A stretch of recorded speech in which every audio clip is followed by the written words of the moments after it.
Jóhann, þetta hafðist, hvað segir þetta? Þið byrjuðu illa? Já, byrjuðum mjög illa. Varnarlega að segja, fengum 30 stig á okkur fyrsta leikluta. Hérna svolítið svona deyð bara yfir þessu. Svo kom hérna bekkurinn inn, Jónasson með þvílíkan kraft og það svona, þá kom þetta og vorum að ná þeim hérna fljótlega, þannig að, og svo sigldum við þessu í land. Og eru svona einhvern veginn að festa ykkur í þriðja sæti. Flestir myndu nú segja að það er svona eiginlega, sé endastöðin, svona sé tekið mið á stöðun á KR og Keflavík.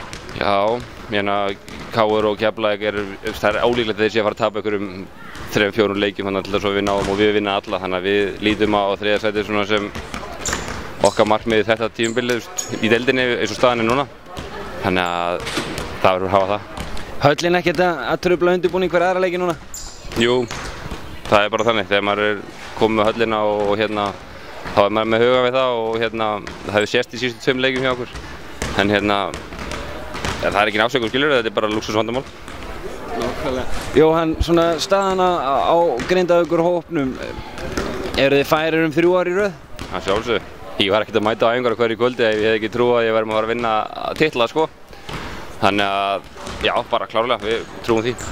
Er þetta árið, svo við klárum nú þennan leik hérna, er þetta árið sem þið tækið bikarinn? Já, ég trúi því. Það hlæja allir þegar spyrir þessar spurningar.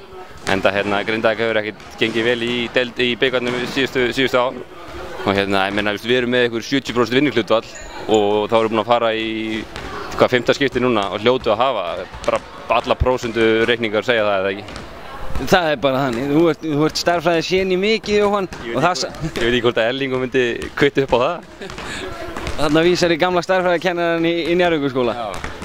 Nei, en svona að öllu gamni slepptu, manni finnst eins og núna á seinni hluta tímabilsins, ég meina fólk allt í einu fór að taka ykkur aftur alvarlega þegar þið lögðu KR og þeir eru svona búin að vera spýta í lófana.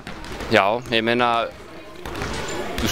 mér finnst fólk ekki vera að pæla mikið í hlutunum ef þau taka okkur ekki alvarlega. KR er frábært lið, Keflavík er frábært lið, Njarðvík er mjög gott lið líka og hérna og fullt af góðum liðum maður getur, við lendum í hörkuleikjum með Stjörnuna mót, kanalausir.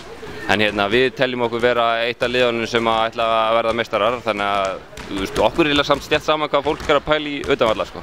Ef að fólk lítur ekki á liðið sem búin að vera meistarar síðustu 2 ár og lítur framhjá þá fine by me sko. En ég skil alveg að fólk spáir hinum liðunum til þetta hörkuhópar og enda bara verður 4 úrslitakeppni.